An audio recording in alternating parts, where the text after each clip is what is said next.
It's my great pleasure to introduce Andrew's story to you. Andrew lives in Phoenix, Arizona, and works as a library assistant for the Arizona State University School of Law. Andrew found the Urantia book through our friend Jeff Waddles while he was a student at Kent State University in 2002. Andrew has also worked in a wide variety of farm-related jobs throughout the Midwest and northeastern United States. Andrew is involved in the interfaith movement in Arizona and attends Phoenix First Congregational Church and is active with the Phoenix Baha'i Community. Andrew is most interested in working to help teach the gospel of Jesus through intelligent and wise service. And he gives us this quote: "The world needs to see Jesus living again on earth in the experience of spirit-born mortals who effectively reveal the Master to all men." Andrew is going to speak to us on the house of the Father.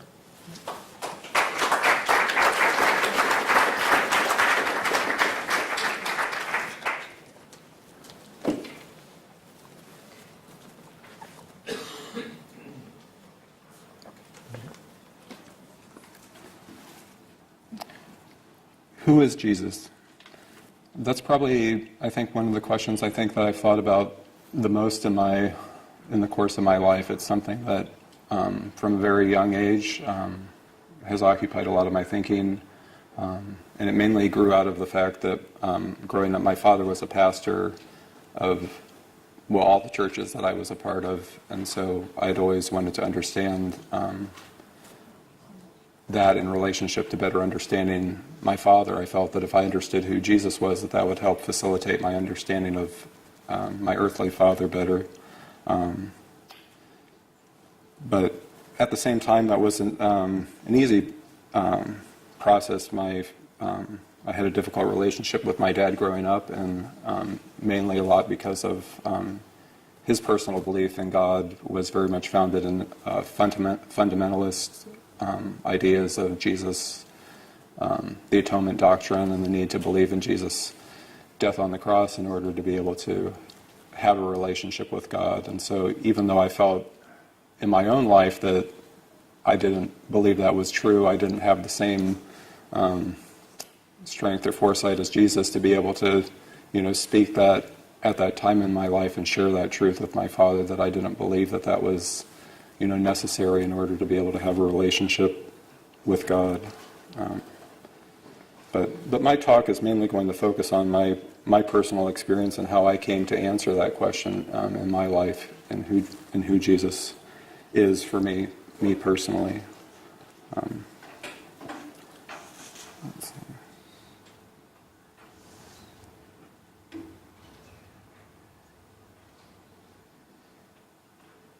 I guess a lot of my questions came up when I was going through confirmation with my father as leading that group, and so I remembered asking questions about, wanting to know, why do we need to believe that Jesus is the Son of God in order to be able to have eternal life? Why is it that, if someone never knows who Jesus is, that they wouldn't have the opportunity to be able to go on to heaven? These were questions that my father didn't have the answers for, and I could tell that he was uncomfortable in being presented with those questions. So throughout my youth, we didn't have, like Anton brought up, we didn't have those close family connections in terms of having family meetings or sharing openly our experience and relationship with God. So as soon as I graduated from high school, I left home and moved out on my own, and just wanting to get away from that difficulty. But after a couple of years, I went to Kent State, and I began studying philosophy and fine arts there, and through Jeff Waddles' course. I think I took an ethics course with him first, and through he uses experiential-based projects for his courses, and we were doing a project related to applying the golden rule in a life situation, in a relationship with someone that we're having challenges with. And so that summer I was working with my grandfather helping him to do repairs around his house. This is the father of my father.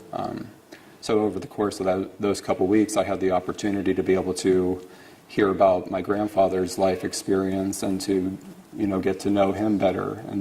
And by the end of that, I remember sitting with him and just having the experience of really recognizing him as being, not only my grandfather, but also, also my spiritual brother. And that was a real positive step in the direction of being able to begin to understand my own father through understanding his relationship to his dad. So, being able to have that, I went back to Kent State and I shared that project with Jeff, and it was through that experience of sharing that experience with Jeff that I was able to come to a reflection upon the disappointment that I had in my own life and not having had that experience of being able to share my relationship with God with my dad. And so being able to share that with Jeff was a really meaningful experience for me, and something that I still hold with me today. That's where we began. Jeff shared the Urantia book with me around that same time, and we began a study group together in Kent. And just in that, it was just the two of us at first, and we slowly grew to maybe 4 or 5 individuals. And it was through that experience of studying together with that group that I began to recognize, to me, what is most valuable about studying the Urantia book is how it offers the opportunity to help facilitate the spiritual growth within the community through being able to share our personal relationship with God. And I believe that that's, from my perspective, the main purpose of the Urantia book during this time. So I was in Kent for about 3 years, and then I went to Germany where I studied teaching English as a foreign language for 6 months. And after returning back, I decided to take off time from school, and through a friend, I found out about some different farm work, and I started traveling around the United States doing seasonal work for a couple months in one location and then going to different jobs. And so that really created a lot of opportunities to be able to meet a wide variety of different people, and I just kind of gravitated towards Jesus' method of just getting to know one person at a time and building those relationships, and seeing how that helped, again, strengthen my own relationship with God. So I did that for 8 seasons, and then in the last couple of years I was doing that, I just started having the feeling of, it was time to maybe think about looking for a more stable line of work and try settling down into one place. So I began looking and praying regarding that, and I eventually came back to the city where my parents were living at and got a job working at a library there.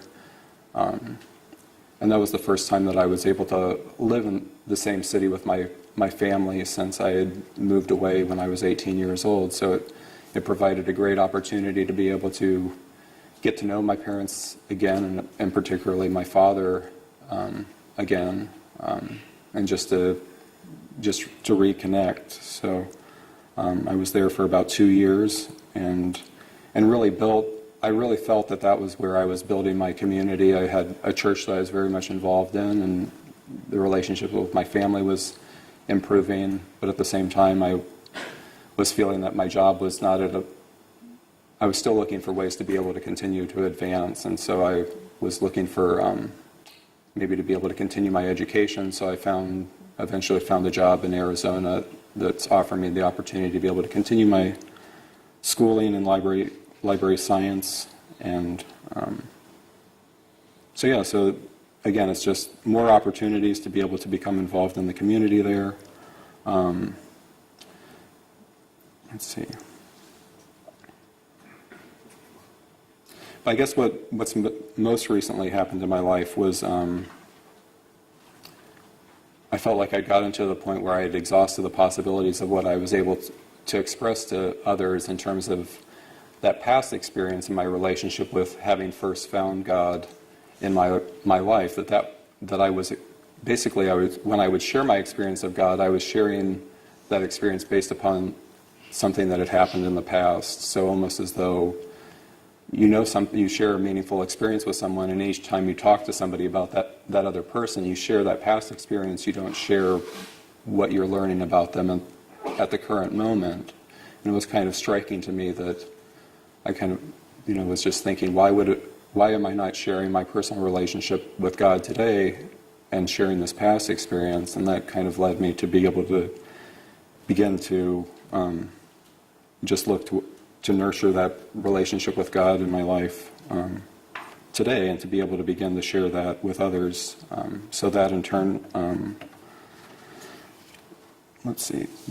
just led me to begin to ask the question in terms of, now that I was fostering that relationship with God, was really just beginning to sincerely ask, what can I share, or how can I effectively share this relationship with other people? And that's when I began looking at the Urantia book for examples of in Jesus' life, and also what the Urantia book talks about in terms of what are the best ways that we can use our spiritual experience in order to be able to improve the overall quality and evolution of the planet. And the best examples that I could find were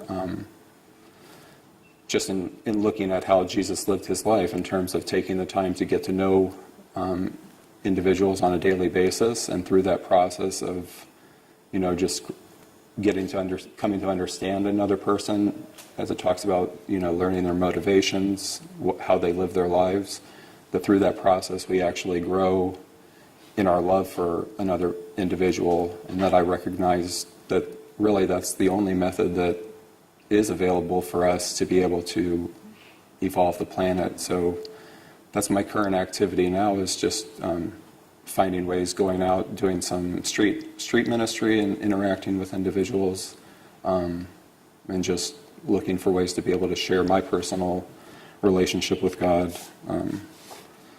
with them. But let's see. I mean, it's hard for me to express now, I guess, the meaning of that,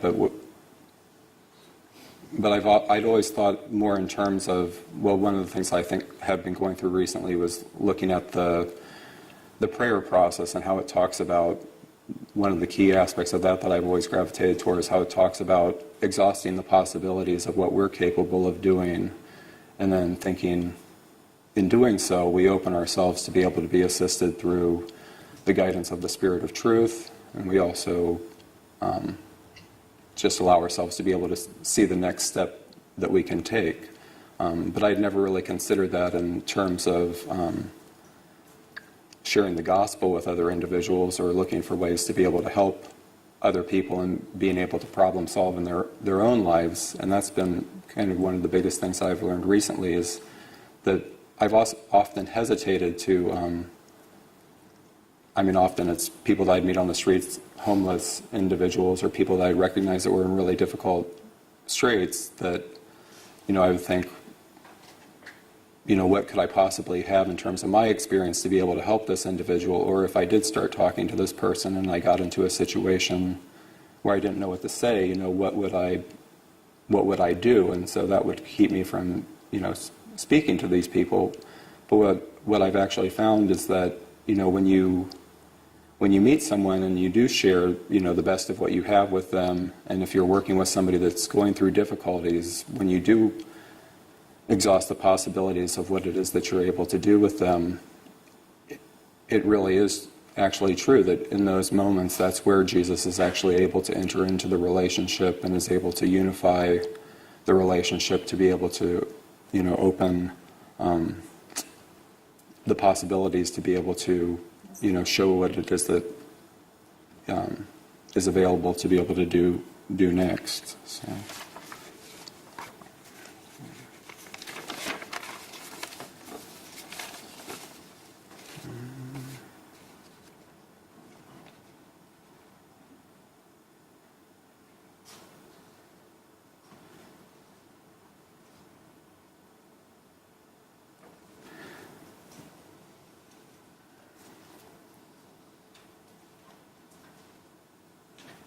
And also, I guess, what I'd also been looking at recently is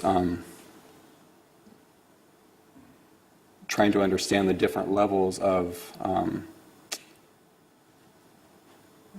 being able to love, being able to serve other individuals, that there's different levels to this process. And what I've been struck with recently was reading over, the level of fatherly affection that Jesus was able to experientially grow towards and actually attain through human methods that are available to each one of us. And so it was striking to me to think just, recently that is actually an experience that's available to each one of us, and that if we sincerely desire to learn how to love with that level of affection for our brothers and sisters, that actually, literally, Jesus himself is there to teach, each one of us how to be able to do that. And so I guess I just, would want to encourage each one of you to look for ways that you can join in that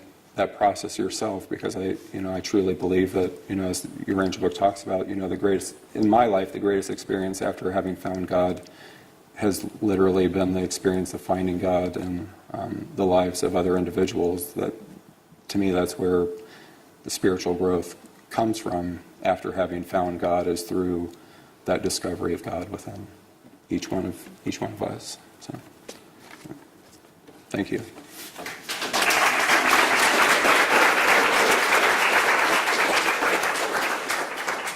Thank you very much, Andrew. Are there some points you want to share with him? We have 10 minutes left, but we also have to deal with which workshop will take place where, so we must not forget this. Andrew, I'm real interested in your interactions with the Baha'i community. How does that go, and what's there's a fairly large Baha'i community, and I've known a couple, but I've never really engaged them in conversation, particularly on spiritual matter. And I would really like to know how that goes. And the value of your experience would be greatly appreciated. Yeah. You must go. Oh, that's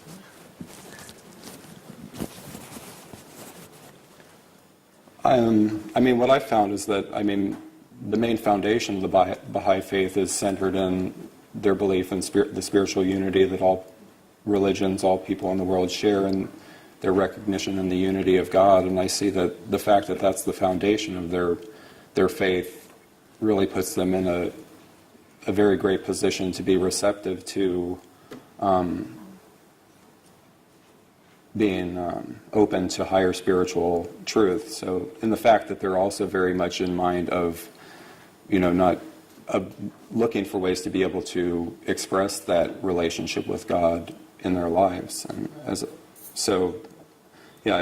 I take part in different studies sessions that they have, and they do fireside events where they have different topics that they talk about. So, but I really see that there's just a real hunger there, not only to be, and the fact that they see religion as a continuous evolving process, and one's relationship with God as being continuously evolving, so that, when there is something that they don't understand, or they don't, they're not closed to considering other ideas outside of even what's already been presented within their current tradition. So.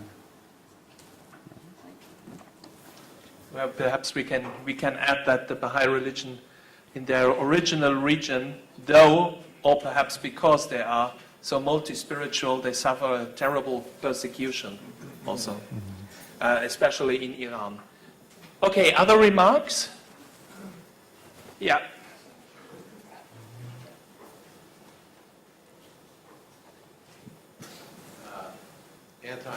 Andrew, your talk and Anton's talk reminded me gave me a beautiful flashback of when I was teaching Sunday school, and I was waiting for the third or fourth year when my daughter would be old enough to be attending the Sunday school with me. And my great joy of going to class and my daughter sitting there, and we talked about our summer experiences and getting ready for the lesson. I said, anybody want to share something? And my daughter stands up with a big Cheshire grin and she says, "There is no God and you can't prove it."